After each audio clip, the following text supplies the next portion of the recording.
ان الحمد للہ نحمده ونستعینه ونستغفره ونعوذ باللہ من شرور انفسنا ومن سیئات اعمالنا من يهده الله فلا مضل له ومن يضلل فلا هادي له واشهد ان لا اله الا الله وحده لا شريك له واشهد ان محمدا عبده ورسوله اما بعد فان خير الحديث كتاب الله وخير الهدي هدي محمد صلى الله عليه واله وسلم وشر الامور محدثاتها وكل محدثة بدعة وكل بدعة ضلالة وكل ضلالة في النار. اعوذ باللہ السمیع العلیم من الشیطان الرجیم من ہمزہ ونفخہ ونفثہ بسم اللہ الرحمن الرحیم رب اشرح لی صدری ویسر لی امری واحلل عقدۃ من لسانی یفقہوا قولی بسم اللہ الرحمن الرحیم ان اللہ وملائکتہ یصلون علی النبی یا ایہا الذین آمنوا صلوا علیہ وسلموا تسلیما اللہم صل علی محمد وعلی آل محمد کما صلیت علی ابراہیم وعلی آل ابراہیم انک حمید مجید اللہم بارک علی محمد وعلی آل محمد کما بارکت علی ابراہیم وعلی آل ابراہیم انک حمید مجید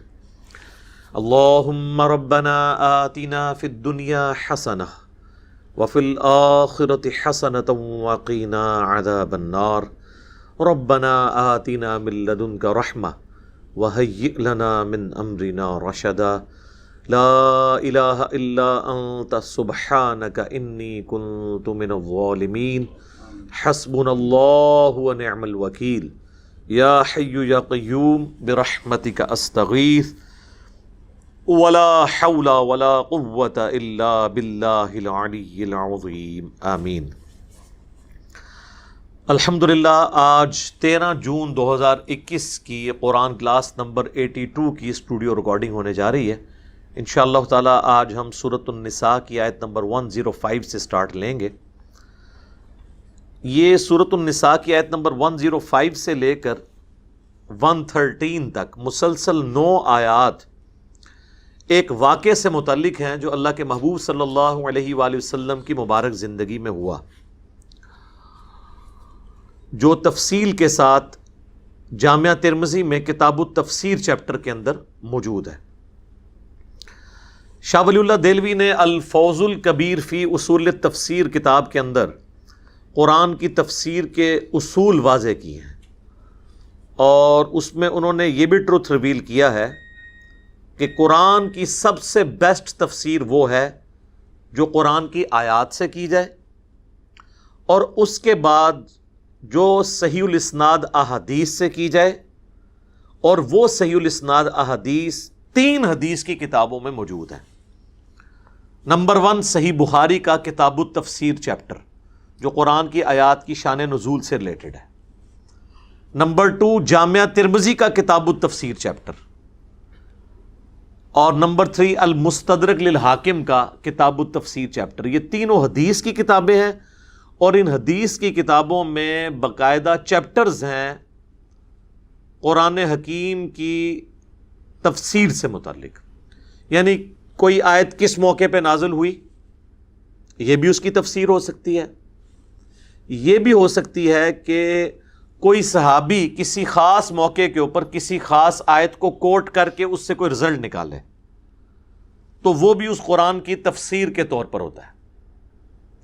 بعض اوقات قرآن کی آیات اس سے ریلیٹڈ نازل نہیں ہوئی ہوتی، لیکن ان میں سے رزلٹ وہ نکل رہا ہوتا ہے. تو صحابہ کرام کسی کو مسئلہ سمجھانے کے لیے کوئی بات بتاتے تھے اور پھر کہتے تھے اس پہ قرآن کی یہ آیت نازل ہوئی، حالانکہ وہ آیت اس موقع پہ نازل نہیں ہوئی ہوتی، وہ صرف اصول اس سے لے رہے ہوتے ہیں کہ اس اصول کے تحت یوں ہے. تو پھر کہہ دیتے ہیں کہ جی یہ آیت اس موقع پہ نازل ہوئی. اسی لیے آپ کو بعض اوقات اختلاف ملے گا, دوسرا صحابی وہ کوئی اور موقع ذکر کر رہا ہوتا ہے اسی ایک آیت کے بارے میں. تو بیسیکلی عین ممکن ہے کہ دونوں نے جو مواقع بیان کیے ہیں اس موقع پہ وہ آیت نازل نہ ہوئی ہو, لیکن جو رزلٹ نکالا جا رہا ہوتا ہے نا وہ دونوں میں فٹ ان بیٹھ رہا ہوتا ہے. مثال کے طور پر تیمم کے بارے میں اگر کسی کے ساتھ کوئی ایشو بن جاتا ہے سفر کے دوران, آج کے دور میں بھی, تو میں اسے یہ کہہ سکتا ہوں کہ اس موقع پہ قرآن کی یہ آیت نازل ہوئی. تو آج کے دور میں اگر میں یہ بات کرتا ہوں تو کوئی اس سے یہ نہیں سمجھے گا کہ جب آپ سفر پہ تھے آپ کو پانی نہیں ملا تو اس وقت قرآن نازل ہوا ہے, بلکہ وہ یہی معنی لے گا کہ اس کا کہنے کا مقصد یہ ہے کہ ایسے مواقع کے لیے ہی یہ آیت نازل ہوئی ہے. تو یہ سیم چیز صحابہ کے زمانے میں بھی ہوتی تھی, جس کی مثال آپ دیکھیں بخاری اور مسلم دونوں میں حدیث ہے. عبداللہ ابن مسعود رضی اللہ تعالی عنہ وعلیہ السلام, ان کے پاس ایک عورت آتی ہے اور وہ کہتی ہے کہ میں نے سنا ہے کہ آپ ایسی عورتوں پر لعنت کرتے ہیں جو گدواتی ہیں, یہ ٹیٹو بنواتی ہیں, اور جو دانتوں کے درمیان گیپ بنواتی ہیں, اور جو چہرے کے بال نوچتی ہیں. یہ 3 کام. تو عبداللہ ابن مسعود نے فرمایا کہ میں ایسی عورت پر لعنت کیوں نہ کروں جس پہ اللہ نے اپنی کتاب میں لعنت کی ہوئی ہے. تو وہ عورت کوئی انڈیا پاکستان بنگلہ دیش کی جو کچھ بھی ہیں تیرے محبوب کی امت سے ہیں تو عورت نہیں تھی, ایٹ لیسٹ وہ تابعہ تو ہوگی یا عین ممکن ہے صحابیہ بھی ہو. تو اس نے کہا کہ میں نے تو پورا قرآن پڑھا ہے, مجھے قرآن میں تو کوئی ایسی آیت نہیں ملی کہ جس میں یہ لکھا ہوا ہو کہ جو عورت ٹیٹو بنواتی ہے یا خوبصورت دکھنے کے لیے دانتوں میں گیپ بنواتی ہے یا چہرے کے بال نوچتی ہے, یہ پلکنگ کرتی ہے آئی بروز کی, اس پہ اللہ نے لعنت کی ہو. تو عبداللہ ابن مسعود نے فرمایا کہ کیا تم نے قرآن کی آیت نہیں پڑھی, وما آتاکم الرسول فخذوہ وما نہاکم عنہ فانتہوا, رسول اللہ جو دیں وہ لے لو, جس سے روک لیں اس سے رک جاؤ. حالانکہ یہ آیت آپ پڑھ کے دیکھیں سورۃ الحشر میں تو یہ مال غنیمت کے بارے میں ہے کہ نبی علیہ السلام چونکہ مسلمانوں کے خلیفہ بھی تھے, پولیٹیکل لیڈر بھی تھے, مذہبی لیڈر بھی تھے, تو آپ صلی اللہ علیہ وآلہ وسلم جب اس طرح مال غنیمت کی ڈسٹریبیوشن کرتے تھے تو آپ کی رضا پہ آپ راضی رہیں. اس کا کوئی تعلق پلکنگ کے ساتھ نہیں تھا, نہ دانتوں میں گیپ بنوانے کے ساتھ.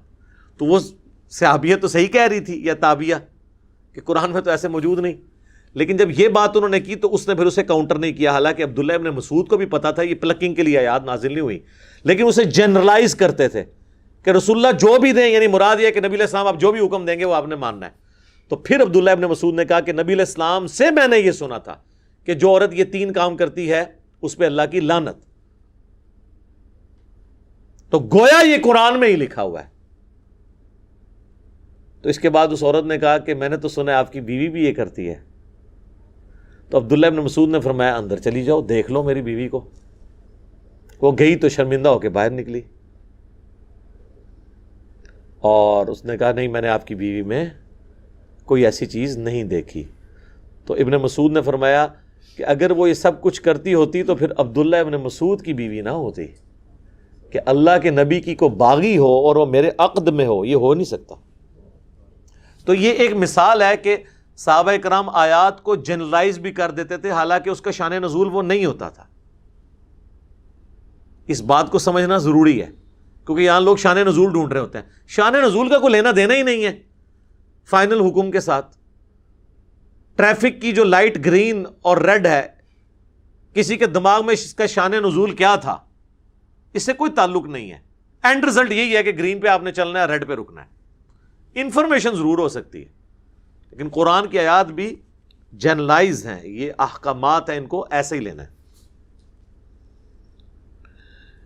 اسی کے تحت ہم کہتے ہیں نا جو سورہ البقرہ میں آیت ہے وَلَا تُلْقُوا بِأَيْدِيكُمْ إِلَى التَّهْلُكَةِ, اپنے ہاتھوں سے اپنے آپ کو مت ہلاک کرو. اب یہ آیت جو ہے وہ اس حوالے سے یوز ہم کر لیتے ہیں کہ اسے سگریٹ کے اوپر لگا دیتے ہیں کہ سگریٹ بھی اپنے آپ کو خود ہلاک کرنا ہے، حالانکہ یہ قرآن میں آیت اس کانٹیکسٹ میں نازل ہوئی تھی کہ آخرت کے حوالے سے، جہاد کے حوالے سے، قتال کے حوالے سے، نبی علیہ السلام کی جو اطاعت اختیار کرنے کے حوالے سے تھی کہ اس سے روگردانی کرنا گویا اپنے آپ کو اپنے ہاتھوں سے ہلاک کرنا ہے،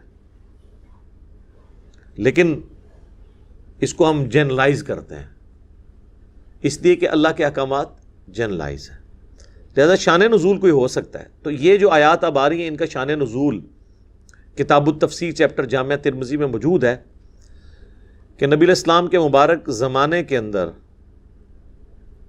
ایک دفعہ ایک صحابی تھے، ان کے گھر سے چوری ہوئی، ان کی زرہ بھی، ان کا اسلحہ بھی اور کچھ راشن بھی کسی نے چوری کر لیا۔ انہوں نے جب اس کو ٹریس کیا کہ وہ راشن کی وہ کوئی بوری لیک تھی تو وہ راستے میں نشان بنتا گیا، وہ گرتے گئے دانے، تو وہ اس گھر تک پہنچ گئے۔ اب وہ جس گھر تک پہنچے وہ قبیلہ بھی مسلمان تھا اور جس نے چوری کی وہ بھی بظاہر مسلمان ہی تھا، کلمہ گو تھا، لیکن منافق تھا اندر سے۔ نبی علیہ السلام کو آ کے شکایت کی گئی۔ جب ان کو پتہ چل گیا کہ انہوں نے چور لوکیٹ کر لیا تو انہوں نے راتوں رات سامان شفٹ کر دیا کہیں اور، آج بھی اس طرح ہی ہوتا ہے، اور ایک یہودی کے متھے مار دیا کہ اس نے چوری کی ہے، کچھ گواہ بھی لے آئے اور مسروقہ سامان بھی برآمد کر لیا جسے کہتے ہیں۔ تو نبی علیہ السلام نے اس صحابی کو ڈانٹا کہ جس نے دوسرے انصاری صحابی جو کہ ہے منافق تھا اس کے بارے میں شکایت لگائی تھی، تو وہ بیچارہ پھر شرمندہ ہوا، حالانکہ اس نے پہلے کہا تھا یا رسول اللہ راشن تو چلیں وہ کھانے پینے کی چیز اپنے پاس رکھیں، لیکن میرا اسلحہ تو مجھے واپس کریں، میری زیرہ واپس کریں، ایک مہنگی چیز ہے۔ تو بعد میں اللہ کے نبی علیہ السلام کو اللہ نے وحی کے ذریعے بتا دیا کہ آپ جن کی طرفداری کر رہے ہیں نا تو یہ تو کلپرٹ لوگ ہیں،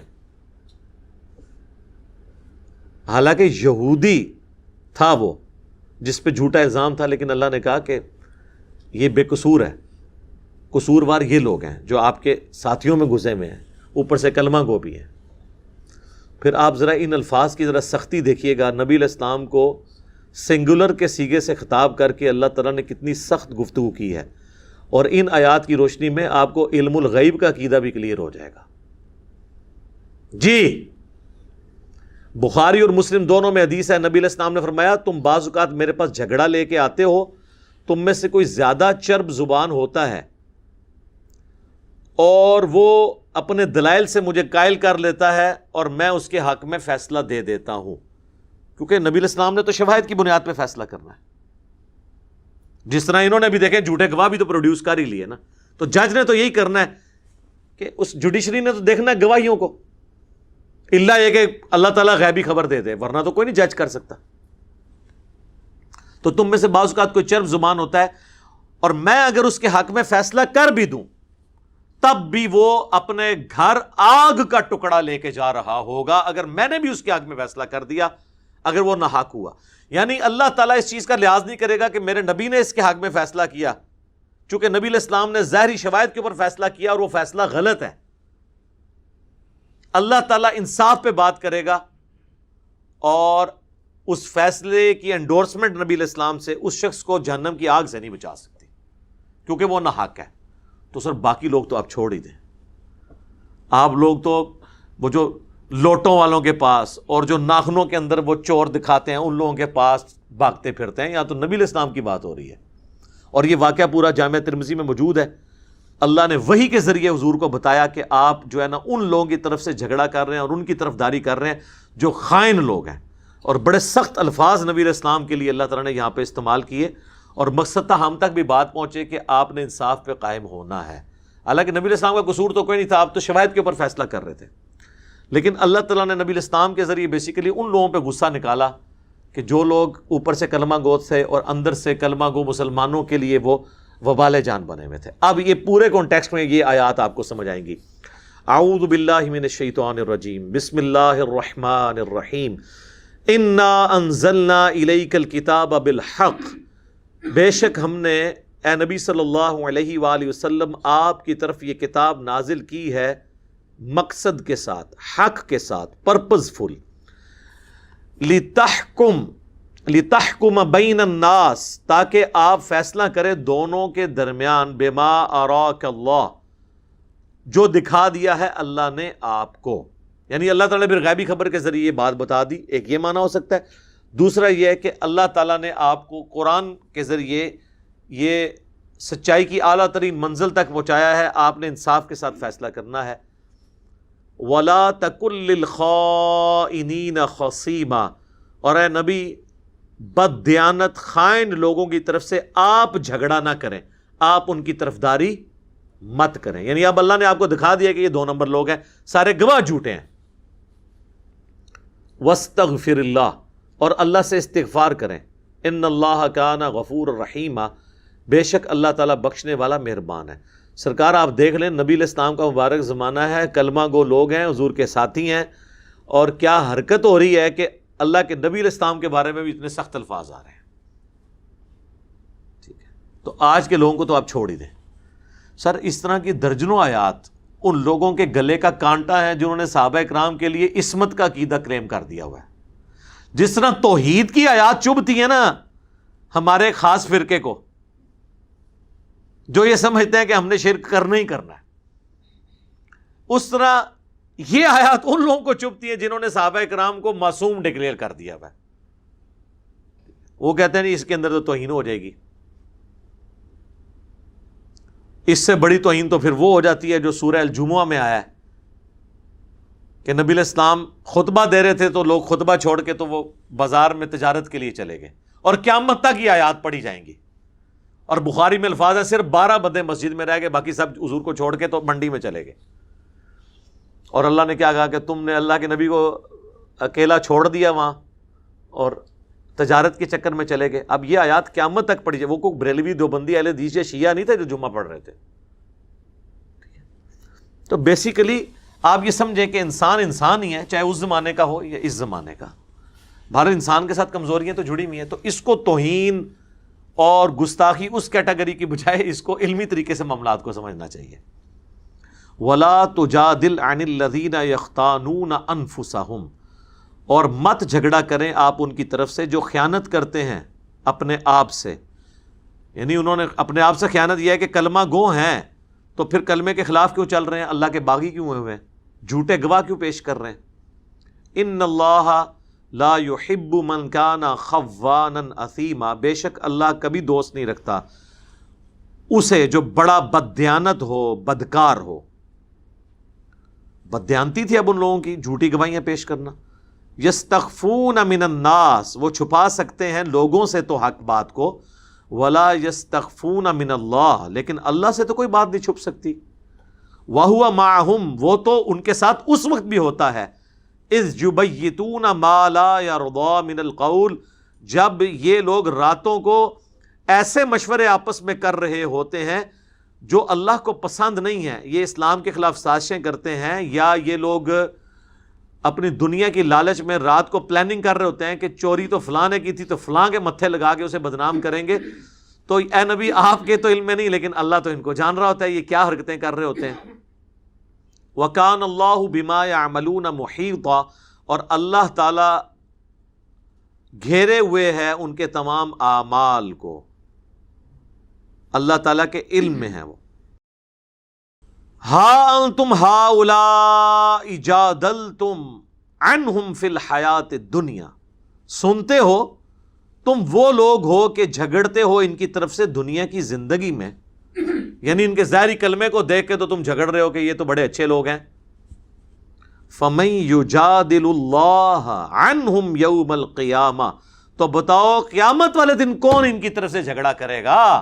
اللہ کا تو کوئی رشتہ دار نہیں ہے، اللہ نے تو سامنے کی ڈگری نہیں دیکھنی، اللہ نے تو دیکھنا ہے حق بات کیا ہے۔ اَمَّن يَكُونُ عَلَيْهِمْ وَكِيلًا، یا کون ہوگا اس روز قیامت کے دن ان کی طرف سے وکالت کرنے والا؟ اب یونیورسل ٹروتھ آ رہا ہے اللہ کی طرف سے، وَمَن يَعْمَلْ سُوءًا أَوْ يَظْلِمْ نَفْسَهُ، جو کوئی برا کام کرے یا اپنی جان پر ظلم کرے، گناہ کا کام کرے، ثم یستغفر اللہ، اس کے بعد اللہ سے معافی مانگ لے، یجد اللہ غفور الرحیم، تو وہ اللہ تعالیٰ کو بخشنے والا مہربان پائے گا اگر وہ توبہ کر لیتا ہے۔ وَمَن یکسب اثما، اور جو کوئی گناہ کمائے، فَإِنَّمَا یکسبہ علی نفسہ، تو اس کے گناہ کا وبال بھی اسی کے اوپر ہوگا۔ یعنی کوئی کسی کی طرف سے بدلہ نہیں دے سکتا، ہر بندے نے اپنے کرتوت خود بھگتنے ہیں۔ وَكَانَ اللَّهُ عَلِيمًا حَكِيمًا، اور اللہ تعالیٰ علم والا اور حکمت والا ہے۔ فرشتوں نے نہ بھی حساب لکھا ہو، اللہ کے علم میں ہے کہ کس نے کیا کام کیے ہیں۔ وَمَن يَكْسِبْ خَطِيئَةً أَوْ إِثْمًا، اور جو شخص کمائے کوئی خطا یا گناہ، ثُمَّ يَرْمِ بِهِ، اور اس کے بعد پھر وہ تہمت لگائے، بَرِيئًا فَقَدِ احْتَمَلَ بُهْتَانًا وَإِثْمًا مُبِينًا، اس سے کسی بے گناہ شخص کے اوپر تہمت لگائے تو اس نے بہتان باندھا اور بہت بڑے گناہ کا بوجھ اپنے سر اٹھا لیا۔ اب یہ اس واقعے کی طرف اشارہ ہو رہا ہے۔ اللہ نے نہیں لحاظ کرنا یہ کلمہ گو ہے، حضور کا ساتھی ہے، نہیں، جس نے بھی 2 نمبری کی وہ اپنا گناہ کا وزن اٹھائے گا۔ وَلَوْلَا فَضْلُ اللَّهِ عَلَيْكَ، اور اے نبی اگر اللہ کا فضل نہ ہوتا آپ پر، وَرَحْمَتُهُ، اور اس کی رحمت نہ ہوتی، لَهَمَّتْ طَائِفَةٌ مِّنْهُمْ، تو ایک گروہ تھا لوگوں کا ان میں سے، ان یضلوک، کہ وہ آپ کو غلطی میں ڈال دیتے ہیں۔ ایسا لفظی تنمہ ہے کہ آپ کو گمراہ کر دیتے، یہ لیکن گمراہ وہ والا نہیں ہے، یہ انگلش میں جس طرح کہتے ہیں نا مس لیڈ کرنا، آپ کو مس لیڈ کر دیتے حق بات سے کہ یہ نہیں مسئلہ یہ ہے۔ وما یضلون الا انفسهم، اور یہ گمراہ نہ کرتے مگر اپنی ہی جانوں کو۔ یعنی اگر حضور ان کے حق میں فیصلہ بھی کر کے اس صحابی کو ڈانٹ دیا ہے تو آخرت تو انہوں نے اپنی برباد کر لی نا، حضور کا کیا نقصان کیا؟ اپنا نقصان کیا۔ وما یضرونک من شیء، اور آپ کو کوئی چیز نقصان نہیں پہنچا سکتی، نقصان تو انہوں نے اپنا کیا۔ وانزل اللہ علیک الکتاب والحکمہ، اور اللہ نے آپ پر کتاب نازل کی اور حکمت۔ وعلمک ما لم تکن تعلم، اور آپ کو وہ سکھا دیا جو آپ نہیں جانتے تھے۔ کتاب و حکمت آپ کو سکھائی، اور اسپیسیفکلی اس واقعے میں آپ کو یہ بھی بتا دیا کہ سچائی کہاں پر تھی۔ یہ اللہ تعالیٰ کا کرم ہے، ظاہر ہے اللہ تعالیٰ اپنے پیغمبروں کو غیبی خبروں پر مطلع کرتا ہے۔ وَكَانَ فَضْلُ اللَّهِ عَلَيْكَ عَظِيمًا، اور آپ پر اللہ کا بہت بڑا فضل ہے۔ نبی علیہ السلام کو اللہ تعالیٰ نے یہ خوبی دی ہے کہ انبیاء کرام اگر اجتہاداً کہیں پہ کوئی فیصلہ کرتے ہوئے شواہد کی بنیاد پہ غلط فیصلے پر بھی پہنچیں تو اللہ تعالیٰ ان کی ریمیڈی فرما دیتا ہے، لیکن یہ فیصلہ گناہ نہیں ہوتا، کیونکہ بخاری اور مسلم دونوں میں حدیث ہے اگر حاکم وقت دلائل کی روشنی میں کوئی فیصلہ کرے اور اس کے بعد صحیح فیصلے پہ پہنچے تو اسے ڈبل اجر ملے گا، اور اگر وہ غلط فیصلے پہ پہنچے تو اسے 1 اجر ملے گا، کیونکہ اس کی نیت میں کوئی شک نہیں۔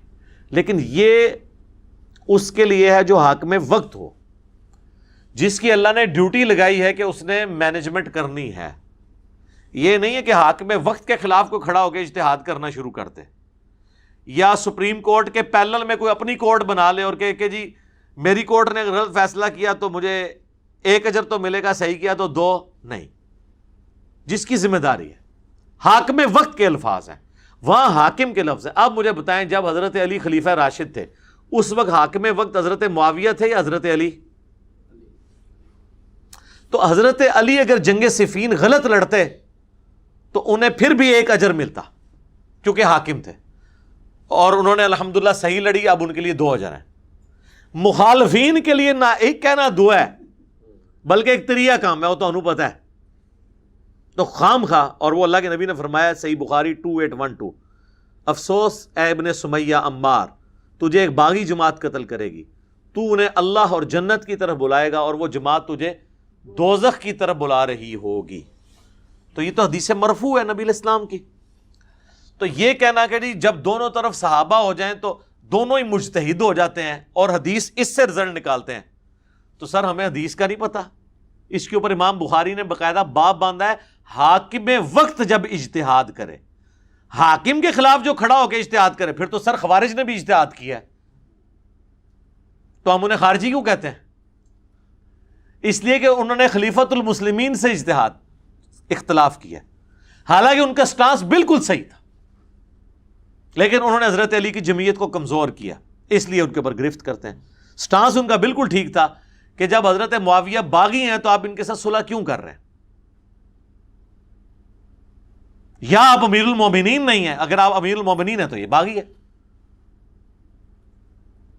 سٹانس ٹھیک تھا، لیکن حضرت علی کا موقف یہ تھا کہ نبی علیہ السلام نے صلح حدیبیہ میں کافروں سے بھی صلح کر لی، تو یہ پھر بھی مسلمان ہے، اگر یہ جنگ ہارتے ہارتے مجھ سے صلح کرنا چاہ رہا ہے تو مجھے صلح کرنے میں کوئی حرج نہیں ہے۔ حضرت علی وہ اجتہاد کر رہے تھے۔ اور بخاری مسلم میں آتا ہے سہل ابن حنیف حضرت علی کی فوج میں گھوڑا لے کے گئے اور لوگوں کہا کہ لوگوں، اگر صلح حدیبیہ کے دن ہم حضور کا فیصلہ بدلنے پہ قادر ہوتے تو ہم حضور کا فیصلہ چینج کر دیتے، ہم میں سے کوئی بھی راضی نہیں تھا صلح حدیبیہ کے اوپر، لیکن ہم نے مانا کیونکہ وہ ہمارے امیر تھے نبی علیہ السلام۔ تو آج امیر المومنین حضرت علی ہیں، ہم نے ان کی اطاعت کرنی ہے۔ اور سہل ابن حنیف جو ہیں وہ بدری صحابی ہیں، یہ وہی صحابی ہیں کہ حضرت معاویہ کو معزول کر کے شام کا گورنر حضرت علی نے ان کو لگایا تھا، تو معاویہ نے معزول ہونے سے انکار کر دیا تھا۔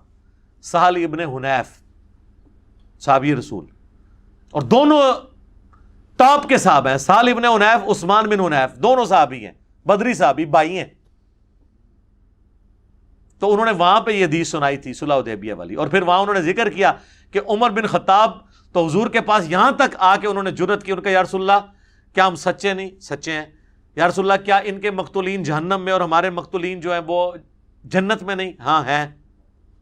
ہم حق پہ نہیں ہیں، تو پھر ہم کیوں دب کے صلح کریں؟ کہا کہ میں اللہ کا رسول ہوں، ٹھیک ہے۔ پھر حضرت ابوبکر کے پاس چلے گئے حضرت عمر، تو حضرت ابوبکر نے بھی حضرت عمر کو ڈانٹا کہ وہ اللہ کے رسول ہیں۔ پھر وقت نے ثابت کیا کہ نبی علیہ السلام کا ڈیسیژن درست تھا۔ تو یہ اجتہاد کے معاملات ہوتے ہیں۔ تو نبیوں میں اور غیر نبی میں ایک بڑا فرق ہے، غیر نبی چاہے خلیفہ راشد بھی ہو، اس کے اجتہاد کی ریمیڈی اللہ نے نہیں کرنی۔ اگر وہ غلط اجتہاد کرے گا، اس کے اجتہاد کی ریمیڈی کرے گی اجماع امت، اور اگر اجماع امت نے ریمیڈی اس کی نہیں کی پھر معاملہ ان اٹینڈڈ ہو جائے گا۔ لیکن ایسا ہوگا نہیں کہ خلیفہ راشد کو اجتہاد کرے اور وہ خلاف سنت ہو اور امت اس کے اس فیصلے کو مان لے، یہ ہو نہیں سکتا، کیونکہ حاکم میں المستدرک الحاکم میں حدیث ہے اور المعجم الکبیر طبرانی کے اندر کہ اللہ تعالیٰ میری امت کو کبھی گمراہی پر جمع نہیں ہونے دے گا، جماعت پہ اللہ کا ہاتھ ہے۔ اگر کہیں خلیفہ راشد سے بھی کوئی مسئلہ مس ہینڈل ہوگا، امت اسے ایکسیپٹ نہیں کرے گی۔ حضرت عمر سے زیادہ سٹرانگ کون خلیفہ راشد تھا؟ حج تمتع پہ پابندی لگائی ہے، بخاری مسلم دونوں میں، اور مسلم میں تو پورا ڈیٹیل چیپٹر ہے۔ صحابہ کرام نے نہیں ان کا اس فیصلے کو پولیٹیکلی تو اس وقت ایکسیپٹ کر لیا، لیکن مخالفت کی،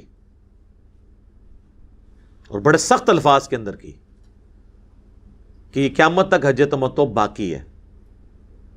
بس حضرت عمر کے دنیا سے جانے کی دیر تھی، آج کسی کو یاد بھی نہیں کہ حج تمتع پہ پابندی تھی۔ آج تو پوری دنیا کہتی ہے سب سے افضل حج تمتع ہے، ایک سفر میں حج اور عمرے کو جمع کرنا، چاہے تمتع میں ہو چاہے قران میں ہو۔ نبی علیہ السلام نے مشرکین عرب کی یہ رسم توڑی تھی، وہ کہتے تھے سفر حج میں کوئی عمرہ نہیں کر سکتا، جبکہ حضور کہتے تھے میری امتی تو اتنی دور سے آئیں گے، وہ بیچارے کس طرح اتنا لمبا سفر کریں گے بار بار۔ تو اللہ سے سفارش کر کے اجازت لے لی کہ اگر کوئی حج کے لیے آتا ہے تو پہلے ایک عمرہ بھی کر لے، اس کے بعد احرام کھول کے حج کر لے۔ پھر حضرت علی نے اپنے دور میں اسے ایسا بحال کیا کہ آج تک وہ بحال ہے، اللہ کا شکر ہے۔ تو اجماع امت خلیفہ راشد کے بھی اجتہاد کی ریمیڈی کر دے گی اگر غلط اجتہاد کوئی کرے گا۔ تراویح کے مسئلے میں دیکھ لیں، حضرت عمر نے جب ڈیسیژن کیا ہے تو آج تک امت نے یہ ایکسیپٹ نہیں کیا کہ تراویح ضروری ہے جماعت سے مسجد میں پڑھنا، نہ حضرت عمر نے خود کیا تھا، انہوں نے بھی خود نہیں تھی پڑھی، وہاں بخاری میں آتا ہے ان کا اس سے بہتر ہے جو رات کے آخری پہر میں مرد گھر میں پڑھتا ہے۔ تو دیکھ لیں نقصان نہیں ہوتے ان فیصلوں کے۔ حضرت ابوبکر صدیق نے صحیح بخاری مسلم میں آتا ہے انکار کر دیا قرآن کو کتابی شکل میں لانے سے، کہ نبی اسلام نے اس کو اس طریقے سے جمع نہیں کیا، بس ٹھیک ہے سینہ بسینہ حفاظ کے ذریعے ٹرانسفر ہو۔ باقی صحابہ نے مخالفت کی، حتیٰ کہ کرتے کرتے حضرت ابوبکر نے کہا کہ میرا سینہ اللہ نے کھول دیا کہ باقیوں کا مشورہ صحیح ہے، تو حضرت ابوبکر صدیق بیک فٹ پہ چلے گئے. تو خلیفہ راشد کا ڈیسیژن تھا کہ قرآن کتابی شکل میں نہیں لانا، اور اتنی بڑی وہ دلیل دے رہا ہے کہ اللہ کے نبی نے کیوں نہیں کیا تو میں کیوں کروں. لیکن صحابہ کے اجماع نے حضرت ابوبکر صدیق کو مجبور کیا کہ وہ اپنے اس اجتہاد سے پیچھے چلے جائیں. اور دوسری طرف حضرت ابوبکر صدیق اکیلے ہیں بخاری مسلم میں منکرین زکوٰۃ کے خلاف قتال کرنے کے لیے، باقی سارے صحابہ کہہ رہے ہیں نہیں کرنا. اس بحث میں حضرت ابوبکر اکیلے جیت گئے اور باقی صحابہ قائل ہو گئے. تو اجماع امت یہ اجتہاد کی ریمیڈی کرے گا، وہی کے ذریعے نہیں ہوگی. کسی کا فیصلہ غلط بھی ہو سکتا ہے. تو یہ تو سر ہم صحابہ اور خلفائے راشدین کو ڈسکس کر رہے ہیں. تو ہن منو دسو تھوڑے بابے کتنے کھلوتے ہوئے نے، تھوڑے بزرگان دین کتنے کھلوتے ہوئے نے، آئمہ وہ تو سانو دور دور تک نظر ہی نہیں آتے سرکار. وہ تو بونے گئے نے ایڈی وڈی وڈی ہستیاں دے مقابلے. میں تو سمجھتا ہوں ان لوگوں کے ساتھ ان کو ڈسکس کر کے ان کا کہیں پہ نام لینا بھی توہین ہے. جب اتنے بڑے بڑے لوگ ڈسکس ہو رہے ہوں، وہاں بونوں کا کیا کام ہے کہ ان کو ڈسکس کر کے تو کہیں ہاں ان بونوں کو بھی جو ہے نا بیچ میں ہاتھی کے پاؤں میں سب کا پاؤں. ایک محاورہ اردو میں بولا جاتا ہے نا کہ ہاتھی کے پاؤں کا جو سائز ہے وہ اتنا بڑا ہے کہ بھئی اور کسی جانور کا پاؤں اتنا بڑا نہیں ہو سکتا. تو اگر ہاتھی کے پاؤں رکھنے کی جگہ ہے تو باقی کسی اور کا بھی پاؤں وہاں پہ رکھا جا سکتا ہے. تو باقی تو سارے چھوٹے ہیں. تو یہ نبی علیہ السلام کو اللہ تعالیٰ فرما رہا ہے کہ اللہ تعالیٰ کا آپ پہ بہت بڑا فضل ہے جو اللہ تعالیٰ آپ کی ریمیڈی فرما دیتا ہے. کبھی آپ نے کوئی اجتہاداً کوئی مسئلہ کیا، اللہ تعالیٰ ریمیڈی کر دیتا ہے. اچھا، اس چیز کو لوگ عصمت انبیاء کے لیے ایک گستاخی کے طور پہ بھی شمار کرتے ہیں. میں نے عصمت انبیاء کے اوپر ڈیٹیل ویڈیوز 8-9 سال پہلے ریکارڈ کروائی تھی. پھر پچھلے دنوں باقاعدہ HD ریکارڈنگ اس کی ہوئی، عصمت انبیاء کا عقیدہ. عصمت انبیاء کا عقیدہ پھر میں نے اس میں تفصیل سے بتایا کہ نبی علیہ السلام کی مبارک زندگی میں بھی چاند ایک واقعات ایسے ہیں کہ آپ نے کوئی ڈیسیژن کیا ہے اور اللہ تعالیٰ نے اس ڈیسیژن کو اس طرح ایکسیپٹ نہیں کیا اور ریمیڈی فرما دی. جس طرح غزوہ بدر کے قیدیوں کا چھوڑنا سورۃ الانفال، اس میں تو پیر کرم شاہ صاحب نظری نے خود بریکٹ میں لکھا ہے نبی علیہ السلام کے بارے میں کہ یہ اجتہادی خطا تھی. آپ کا اجتہاد اللہ کی مرضی کے مطابق نہیں تھا، لیکن اللہ نے پھر بعد میں اسے ایکسیپٹ کر دیا. سرزنش ضرور کی سخت الفاظ میں، لیکن بعد میں کہا ٹھیک ہے، مال غنیمت لے کے جو تم نے ان سے مال لے کر قیدیوں کو آزاد کر دیا، ہونا تو چاہیے تھا انہیں قتل کرتے، لیکن اب کر دیا. آندہ کے لیے اس معاملے میں احتیاط کرنی ہے. اس طریقے سے بخاری مسلم میں آتا ہے نبی علیہ السلام جب عبداللہ ابن ابی کا جنازہ پڑھانے جا رہے تھے تو حضرت عمر سامنے آ کے کھڑے ہو گئے، یا رسول اللہ آپ کو اللہ نے منع کیا. جو بات حضرت عمر کو سمجھ تھی نبی علیہ السلام کو نہیں سمجھتی، لیکن نبی علیہ السلام میں شفقت کا پہلو غالب تھا. آپ نے اتنی دور کی تعویل کر لی صرف اپنی شفقت کی وجہ سے. آپ نے میں عمر اللہ نے مجھے کہا کہ آپ چاہے ان کے لیے استغفار کریں یا نہ کریں تو ٹھیک ہے، پھر میں کرتا رہوں گا یہاں تک کہ اللہ مجھے منع نہ کر دے. حالانکہ اس میں منع کا اشارہ تھا، لیکن حضور نے اس کی بھی پلی لے لی. آپ 70 دفعہ بھی استغفار کریں ہم ان کو معاف نہیں کریں گے. نبی علیہ السلام نے جنازہ پڑھایا، بخاری مسلم کے الفاظ ہیں، تھوک ڈالا عبداللہ ابن ابی کے منہ میں دفناتے وقت، اپنا کرتا کفن کے طور پہ دیا کیونکہ اس کا بیٹا صحابی تھا. لیکن اس کا ایفیکٹ باقی منافقین پہ اتنا ہوا حضور کی شفقت کی، یار یہ پوری زندگی دشمن رہا ہے اور حضور علیہ السلام کی یہ شفقت ہے.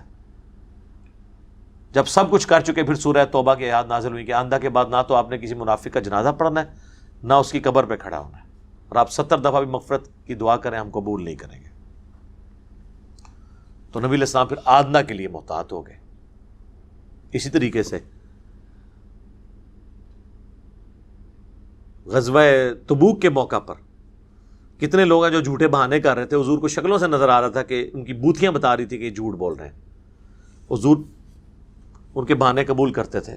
یا رسول اللہ میری بیوی بیمار ہے، میرا بچہ بیمار ہے، میری طبیعت ٹھیک نہیں، میرا جانور اس قابل نہیں. حضور کہتے تھے ٹھیک ہے، اور پھر باہر آگے کہتے تھے یہ تو نیرے کان ہی ہیں، نعوذ باللہ. یہ قرآن نے ان کے الفاظ نقل کیے ہیں. یعنی کان جس طرح نا سوچنے سمجھنے کی صلاحیت نہیں رکھتا، صرف سنتا ہی ہے. تو نبی تو نیرے کان ہی ہے، نعوذ باللہ. تو اللہ نے فرمایا ان کا کان ہونا تمہارے لیے رحمت ہے کہ تمہارے بہانے قبول کر رہے ہیں. لیکن دوسری طرف حضور کو کہا کہ اللہ آپ کو معاف کرے، آپ نے ان کو کیوں جانے دیا. آپ کو بھی نظر آ رہا تھا یہ بہانے کر رہے ہیں. تھوڑی سی آپ جرا کرتے تو ان کا جھوٹ پکڑا جاتا. لیکن حضور کی شفقت کا پہلو. پھر حضور تو تیار تھے مسجد درار کا افتتاح کرنے کے لیے. وہ مسجد درار بریلوی دیوبندی اہل حدیث شیعہ نے بنائی تھی, حضور کے صحابہ نے بنائی تھی نا. وہ تو آج ہم انہیں منافقین کہہ رہے ہیں نا, جب بن رہی تھی اس وقت گرجا تو نہیں مان رہا تھا, یا بقول آپ کے یہ جو ہے وہ دوسرے فرقے کی عبادت گاہ بن رہی ہے. عبادت گاہ کے افتتاح کے لیے تو حضور نہیں جا رہے تھے, مسجد کے افتتاح کے لیے جا رہے تھے.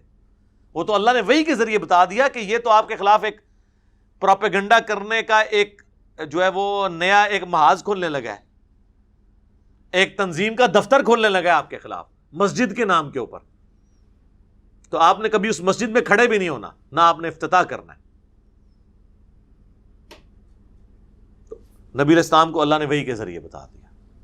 تو اس طرح آپ کی زندگی میں جب کوئی واقعات آتے تھے کہیں پہ کوئی, تو ریمیڈی ہوتی تھی وحی کے ذریعے.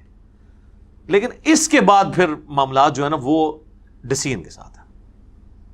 حضرت خالد بن ولید چونکہ ذرا تھوڑے ایکٹیو مزاج کے تھے, حضرت ابوبکر صدیق کے زمانے میں بعض اوقات وہ خلیفہ وقت سے پوچھے بغیر کو ڈسین کرتے تھے. اپنی جگہ وہ تعویل یہ کرتے تھے میں خلیفہ کو خط لکھوں گا, 1 مہینے میں پہنچے گا, 1 مہینے واپس آئے گا, اس وقت تک میرے ہاتھ سے موقع ہی نکل جائے گا. تو حضرت عمر ہمیشہ حضرت ابوبکر سے مخالفت کرتے تھے کہ آپ ان کو کھلی چھٹی کیوں دی ہوئی ہے, اور وہ ساتھ کہتے تھے کہ میں اگر آپ کی جگہ ہوں تو میں تو اس کو فوراً فارغ کروں, اس لیے کہ یہ بھی جو کام کرے گا نا اس کی بھی اللہ نے مجھ سے پوچھ کرنی ہے. اگر اس نے غلط کام کوئی کر دیا, حضور کے زمانے میں ہو گیا تھا, صحیح بخاری میں 2 جگہ حدیث ہے, حضور نے بھیجا ایک قبیلے کی طرف, تو حضرت خالد بن ولید رضی اللہ تعالیٰ عنہ کو پتہ چلا کہ وہ مرتد ہو گئے ہیں, اور جب وہاں پہ گئے تو انہوں نے کہا ہم اپنے دین سے کو چھوڑتے ہیں. ٹھیک ہے جی, تو وہ بجائے یہ کہنے کہ ہم اسلام قبول کرتے ہیں, وہ اپنے پرانے دین کو کہہ رہے تھے ہم چھوڑ رہے ہیں. انہوں نے سمجھا اسلام جو ہے وہ چھوڑ رہے ہیں, قتل کرنا شروع کر دیا. صحابہ اکرام نے وہاں مخالفت کی, کچھ تو بیچارے قتل بھی ہو گئے. صحابہ اکرام نے کہا کہ رسول اللہ سے فیصلہ کروائیں گے. جب نبی علیہ السلام کے پاس آیا تو نبی علیہ السلام نے اپنے دونوں ہاتھ اٹھا کے 2 دفعہ کہا اے اللہ خالد نے جو کچھ کیا میں اس کے عمل سے بری ہوں, یہ خود اس کی ذمہ داری اٹھائے گا. یہی پھر حضرت بکر صدیق کے دور میں بھی حضرت عمر جب خلیفہ بنے تو انہوں نے پہلا آرڈر یہ کیا کہ حضرت خالد بن ولید اپنی پوسٹ سے الگ, ابو عبیدہ بن جرح کو انہوں نے لگایا, اور اللہ نے وہاں بھی فتح دے دی. پھر انہوں نے کہا کہ میں نے اس لیے کہا کہ تاکہ تمہیں پتہ چلے فتوحات خالد کی وجہ سے نہیں ہو رہی, رب خالد کی وجہ سے ہو رہی ہے. اور دوسرا, کل کو ہمیں یہاں پہ ایک پولیٹیکل بندہ چاہیے جو شام کو گورن کرے, نہ کہ ہمیں ایک جنگجو چاہیے, کیونکہ جنگجو صرف میدان جنگ کے لیے ہوتے ہیں. جب رعایا آپ کے انڈر آئے تو پھر آپ کو خالد بن ولید رعایا کو کنٹرول نہیں کرے گا, وہ شخص کنٹرول کرے گا جس نے حضور کی صحبت کی ہوئی ہے. امین الامت ہے ابو عبیدہ بن جرح. ابو دردہ کو چیف جسٹس لگا دیا تاکہ ابو عبیدہ بھی ادھر ادھر نہ ہو سکے. اے 2 بندے جڑے نے نا, ابو عبیدہ اپنا حضرت ابو دردہ اور ابن مسعود, یہ 2 زیرو ٹالرنس تھی ان کے اندر, دونوں صحابہ صفا اور حضور کے شروع کے ساتھیوں میں سے. ایک کو لگایا شام میں چیف جسٹس رومن امپائر کے گرنے کے بعد ابو دردہ کو, اور دوسرے کو کوفے میں لگایا چیف جسٹس ابن مسعود کو پرشین امپائر کے گرنے کے بعد. یہ حضرت عمر کا کرائٹیریا تھا, غریب لوگ لیکن زیرو ٹالرنس والے. اور مدینے میں حضرت علی کو لگا دیا. تینوں بڑے مراکز کے اندر تینوں درویش بندے لگائے جنہوں نے دنیا کو 3 طلاقیں دی ہوئی تھی. یہ پھر مینیجریل چیزوں کو یعنی مینجمنٹ اپنی کنٹرول کرنے کے لیے پھر آپ کو اس طرح کے درویش قسم کے لوگ چاہیے ہوتے ہیں. نبی علیہ السلام کے مبارک زمانے کے اندر وحی کی تائید حاصل ہوتی تھی, لیکن بعد میں تو جب حضرت ابوبکر سے حضرت عمر کا جھگڑا ہوتا تھا تو حضرت ابوبکر ہمیشہ یہ بات کرتے تھے کہ دیکھو عمر میں پیغمبر نہیں ہوں, وحی کا سلسلہ ختم ہو چکا ہے, جس سے معاملے میں میں کوئی بات صحیح سمجھتا ہوں تو پوری نیک نیتی سے سمجھتا ہوں, اگر میں اس کا اجتہاد کر رہا ہوں اور اس میں غلط ہوں تو اللہ مجھے معاف کرے, اگر میں ٹھیک ہوں تو مجھے اللہ اجر دے. اور حضرت عمر کو بھی دیکھیں, جب انہوں نے خالد بن ولید کو ہٹا کے خطبہ دیا مسجد نبوی میں تو انہوں نے بھی اینڈ پہ یہ الفاظ بولے ہیں کہ میں نے یہ جو کچھ کیا ہے اگر یہ میں نے صحیح ڈسیژن کیا ہے تو اللہ مجھے اس کا اجر دے, اور اگر یہ ڈسیژن مجھ سے غلط ہوا ہے تو اللہ تعالیٰ مجھے معاف کرے. ان معاف کرنے کا مطلب ہے مجھے اس غلطی کو بھی معاف کرے اور میری اس غلطی میں جو ریمیڈی کرنی ہے وہ اللہ تعالیٰ کر دے. اللہ تعالیٰ پہ برکت پیدا کر دیتا ہے. بعض اوقات غلط رزلٹس کے بھی اچھے فائدے نکل آتے ہیں تب اللہ کی تائید ہو جائے. اسی کو کہا جاتا ہے واللہ خیر الماکرین. اللہ کی خفیہ تدبیر ہے. اور میں سمجھتا ہوں میں نے اپنی اس دعوت کے دور میں یعنی اس آلموسٹ اب تو آپ کہہ سکتے ہیں کہ 2008 سے 2021 تک آلموسٹ 12-13 سال میں یہ چیز آبزرو کی ہے پرسنلی خود کہ بعض اوقات کچھ ایسی چیزیں سامنے آتی ہیں جو انسان کو بری لگ رہی ہوتی ہیں, لیکن وہی چیزیں ہماری دعوت کی سچائی کو پھیلانے کا سبب بن جاتی ہیں. لیکن وہ وقت بتاتا ہے کہ اس واقعے کا یہ رزلٹ نکلا ہے تو بندہ کہتا ہے یار اللہ کی خفیہ تدبیر تھی, اس شر میں سے اللہ نے اتنا بڑا خیر نکالا ہے. اس وقت شر لگ رہا ہوتا ہے, بعد میں اس میں خیر نکلتا ہے. صلح حدیبیہ بظاہر مسلمانوں کو شر نظر آ رہا تھا, دب کے صلح کرنا, لیکن اس میں سے بہت بڑا خیر نکلا. یہ ہو سکتا ہے بعض اوقات وہ اللہ کی خفیہ تدبیر ہوتی ہے, اور اللہ کی جب خفیہ تدبیر ہے تو کسی بڑے سے بڑے پلانر کی تدبیر کامیاب نہیں ہوتی. 100% بھی آپ کے خلاف کوئی چال چلے, اللہ تعالیٰ اس چال کو کسی بھی وقت دشمن پہ پلٹ کے آپ کے حق میں بنا سکتا ہے. یہ اللہ کے کام ہے نا جی. اللہ کے پاس تو کروڑوں آپشن موجود ہیں, آنے واحد میں وہ کسی کو اس طریقے سے اس بات کو, اس کی پلاننگ کو الٹ اس کے اوپر کر سکتا ہے. اور اللہ نے کئی موقعوں پہ کیا ہے, اور دعوت کے میدان میں بھی ایسا ہوتا ہے. لیکن اس میں ایک شرط ہے, صبر اور استقامت, کنفرنٹریشن کو اوائڈ کر کے معاملات کو لے کے چلنا. اگر آپ سینگ پھنسانے کی کوشش کریں گے پھر دعوت کو نقصان ہونے کا خدشہ ہوتا ہے. اگلی آیت 112 نمبر, اب ایک اور ٹاپک کی طرف جا رہی ہے بات. لا خیر فی کثیر من نجواہم, اکثر سرگوشیوں کے اندر کوئی خیر چھپی بھی نہیں ہوتی. یہ سرگوشی کرنا ہی ویسے منع ہے بھری مجلس کے اندر, کیونکہ باقی لوگوں کے دماغ میں یہ بدگمانی آ جائے گی دل کے اندر کہ میرے بارے میں بات ہو رہی ہے. الا من امر بالصدقہ, ہاں لوگوں کو جو کوئی صدقہ دینے کے بارے میں حکم دیا جائے, او معروف یا نیکی کے کام کا, او اصلاح بین الناس یا لوگوں میں صلح کرانے کے لیے اگر کوئی شخص سرگوشی کرتا ہے وہ الگ بات ہے. لیکن اس سرگوشی میں یہ نہیں ہو رہا کہ میں آپ کے بارے میں بات کر رہا ہوں, میں آپ کو سمجھا رہا ہوں کہ اس معاملے میں یہ چیز بہتر ہے, آپ اپنے آپ کو صحیح کر لو. کسی تیسرے بندے کو نہیں ڈسکس کرنا, یا کسی کو میں نیکی کی ترغیب دلا رہا ہوں.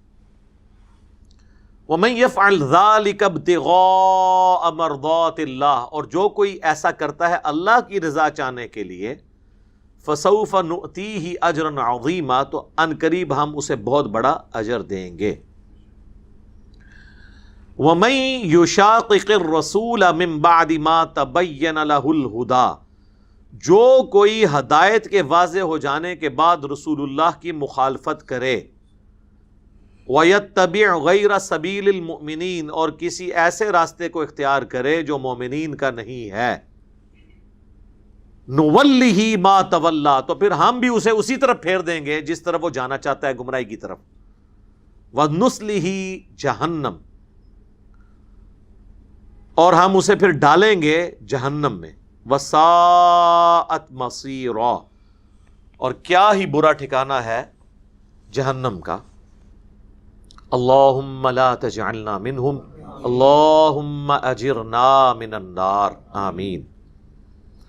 یہ آیت جو ہے نا جی, آیت نمبر 115 سورۃ النساء کی, یہ اجماع امت کے اوپر دلیل ہے.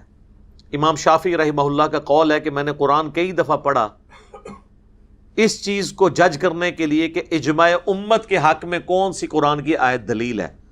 وہ کہتے مجھے احادیث سے یہ پتہ چل گیا کہ اجماع امت دلیل ہے, لیکن قرآن میں کون سی آیت ہے جس میں اس کی جڑ موجود ہو, کیونکہ یہ بنیادی عقیدہ ہے. اجماع امت ایک عقیدے کا مسئلہ بھی تو ہے نا. المستدرک للحاکم میں صحیح سند سے حدیث ہے,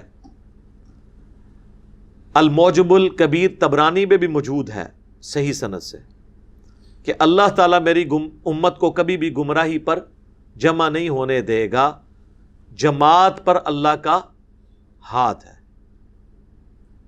اللہ تعالیٰ میری امت کو کبھی گمراہی پر جمع نہیں ہونے دے گا, جماعت پہ اللہ کا ہاتھ ہے.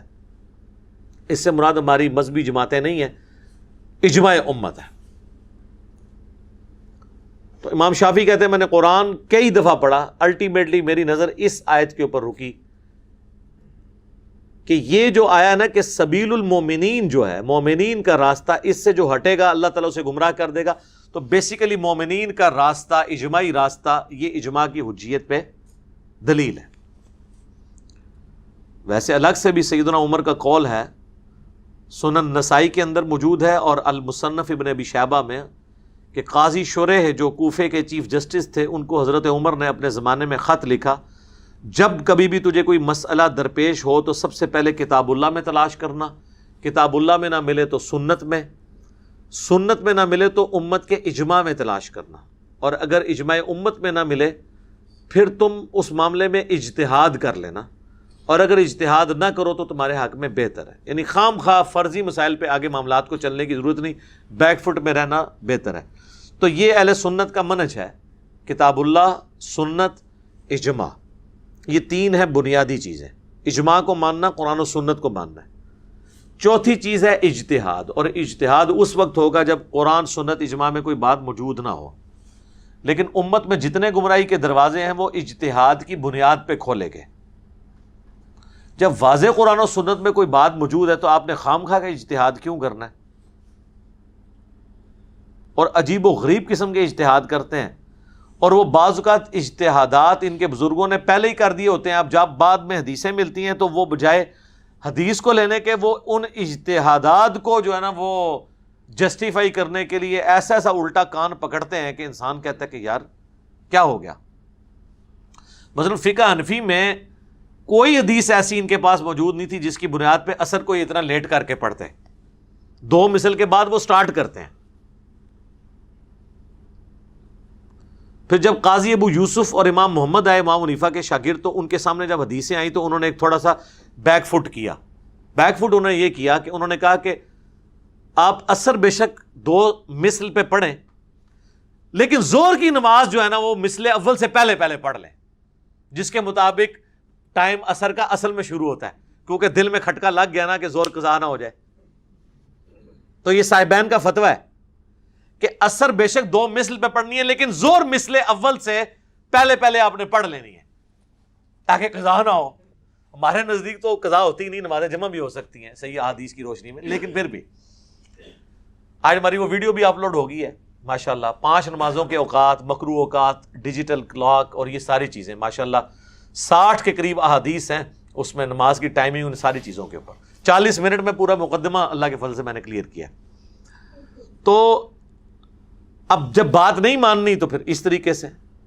اب جب بعد کے لوگ آئے انہوں نے اور طریقے اڈاپٹ کیے. جب بعد کے لوگوں کو بتایا گیا بھی بخاری مسلم دونوں میں حدیث ہے، صحابہ کرام کہتے ہیں کہ عصر اور مغرب میں اتنا وقفہ ہوتا تھا کہ ایک اونٹ کو نہر کیا جاتا، اس کی کھال اتاری جاتی، اس کے گوشت کے 10 حصے کیے جاتے. 10 حصے اسی وقت ہوں گے جب آپ اس کا پورک بوٹیاں بھی بنائیں گے، کیونکہ جامعہ ترمذی میں موجود ہے کہ اونٹ کے اندر 10 بھی حصے دار ہو سکتے ہیں. مسلم شریف میں ہے کہ گائے کی طرح نبی علیہ السلام نے اونٹ میں بھی 7 حصے کیے.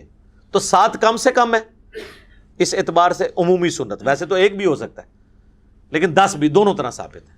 بعض محدثین نے کہا کہ عمرے کے لیے جو آپ قربانی لے کے جائیں یا حج تمتع کے لیے، اس میں آپ 7 حصے کر لیں اس میں اونٹ کے اندر، اور جو عید قربان کے لیے 10 حصے کر لیں. تو مسلم اور بخاری کی یہ حدیث بھی 10 حصوں کو سپورٹ کرتی ہے، اور اس میں آگے الفاظ ہیں کہ گوشت کو پکایا جاتا، کھا لیتے تب بھی سورج ابھی بلند ہوتا.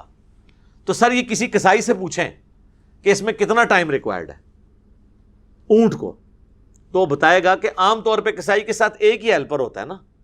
یہ تو نہیں ہوتے کہ 50 بندے ایک اونٹ کو گرانے کے لیے لگے ہوتے ہیں. گرانے کے لیے تو ایک بندہ بھی کافی ہے، وہ نہر کرنا ہوتا ہے، کھڑے ہوئے یوں ماریں تو وہ ادھر ہی، اللہ نے اس کو ایسا ڈیزائن کیا ہے کہ اس کو آپ بغیر باندھے ہوئے بھی گرا سکتے ہیں. شارک سیدھی کٹتی ہے، خون کا فوارہ چھوٹتا ہے اور وہ ادھر ہی گر پڑتا ہے. تو سر آپ کو کوئی کسائی بتائے گا کہ 2.5 سے 3 گھنٹے چاہیے اس پوری ایکٹیویٹی کے لیے. تو اب حنفی تو 1.5-2 گھنٹے پہلے اثر پڑ رہے ہوتے ہیں، وہ تو عشاء کے وقت تک بھی اونٹ کھا کے فارغ نہ ہو. تو صحابی اس زمانے میں ٹائم کو ایسے ہی کیلکولیٹ کرتے تھے. اب جب یہ حدیث آئی بخاری مسلم کی تو اس سے اگلے جو متقدمین کے بعد جو متاخرین آئے ان کو پھر یہ مصیبت پڑ گئی. اب اس حدیث کا کیا کریں؟ تو وہ غلام سعود سعیدی صاحب جو شرح صحیح مسلم لکھی بریلویوں کے عالم، انہوں نے لکھا ہے کہ ہو سکتا ہے ایک سے زیادہ ماہر قصائی اور قصاب مل کر، اور باورچی ایک سے زیادہ، باورچی بھی ایک سے زیادہ انہوں نے کیے، اس کو کرتے ہوں تو وہ، حالانکہ مطلب یہ وہ جو بندہ بتا رہا تھا اس نے نہیں یہ بتانا تھا کہ 50 بندے، وہ تو بیسیکلی ٹائم کیلکولیٹ کروا رہا تھا اور اس کے دماغ میں بھی نہیں تھی ایسی بات. لیکن جب آپ نے بات نہیں ماننی تو آپ اس اجتہاد کو حلال کرنے کے لیے کس لیول تک کرتے ہیں. تفسیر عثمانی دیکھ لیں، شبیر احمد عثمانی صاحب، محمود الحسن دیوبندی کا ترجمہ ہے اور شبیر احمد عثمانی نے اس پہ تفسیر لکھی ہے. کافی عرصہ سعودیہ سے بھی مفت دیتے تھے حاجیوں کو، پھر بعد میں اہل حدیث نے جب بتایا کہ اس میں تو اتنے بلنڈر ہیں تو انہوں نے پابندی لگا دی 80s میں ہی.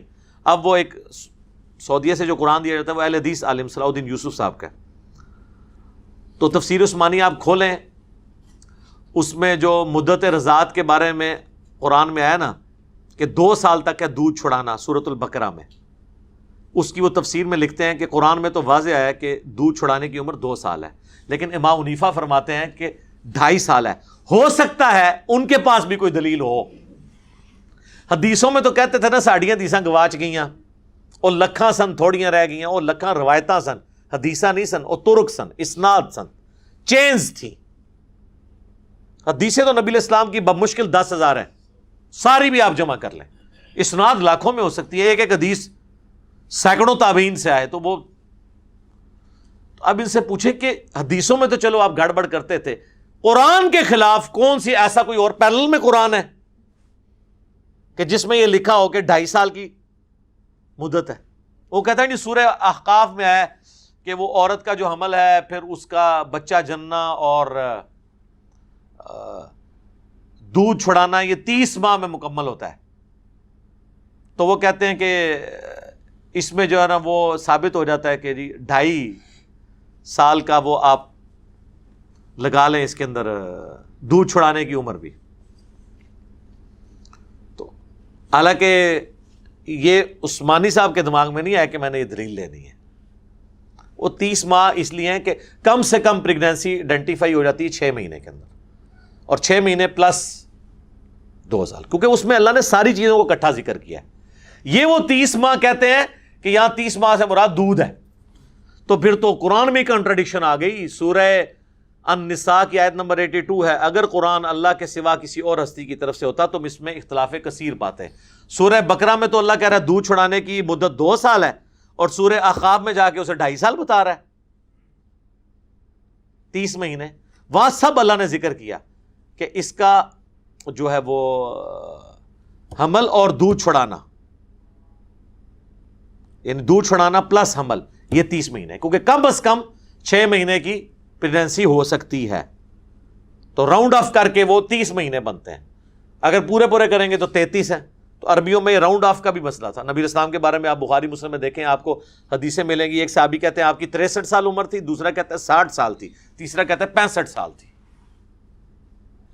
موٹا موٹا صاحب ہوتا تھا نا. تو امام بخاری نے ان ساری حدیثوں کو نقل کر کے کہا کہ ایکچولی حضور کی عمر 63 سال تھی. جس صحابی نے ادھر راؤنڈ آف کیا اس نے موٹی موٹی 60 بتا دی، جس نے اس طرف راؤنڈ آف کیا اس نے 65 بتا دی. جس طرح جب 4:40 ہوں تو اسے بعض اوقات لوگ 4:45 بھی کہہ دیتے ہیں، حالانکہ 4:45 تو نہیں ہوتے، 4:40 ہوتے ہیں.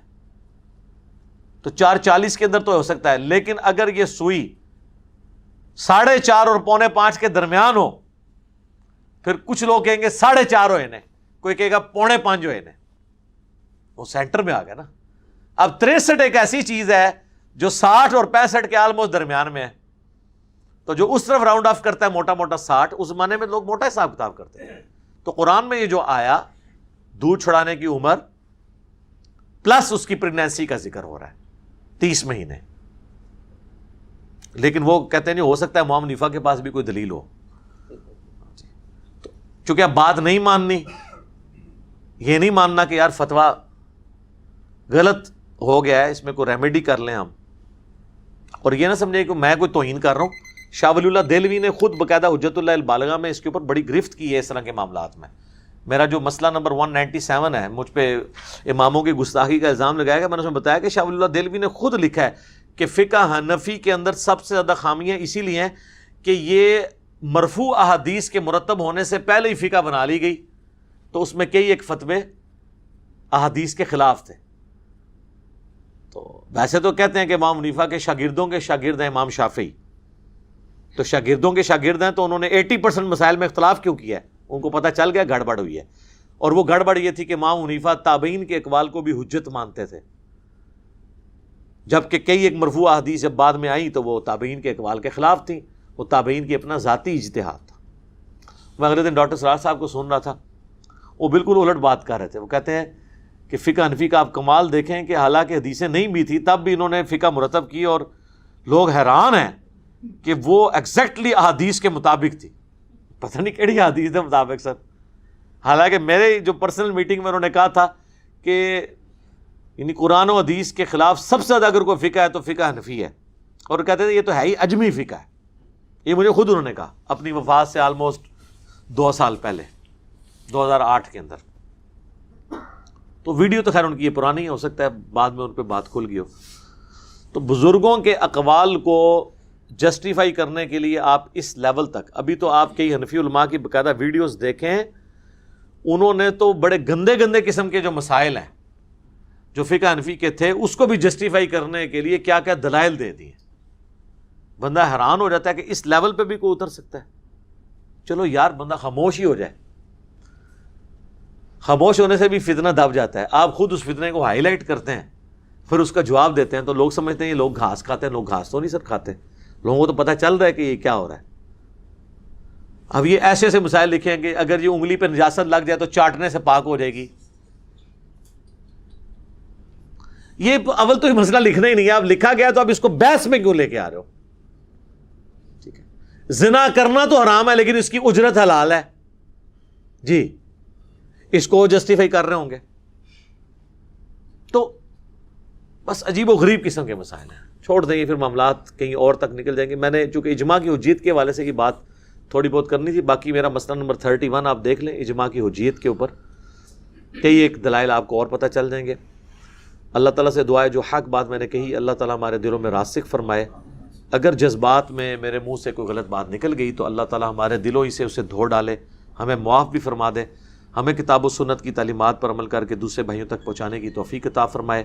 سبحانک اللہم و بحمدک، اشہد ان لا الہ الا انت، استغفرک و اتوب الیک، وما علینا الا البلاغ المبین. جزاکم اللہ خیرا.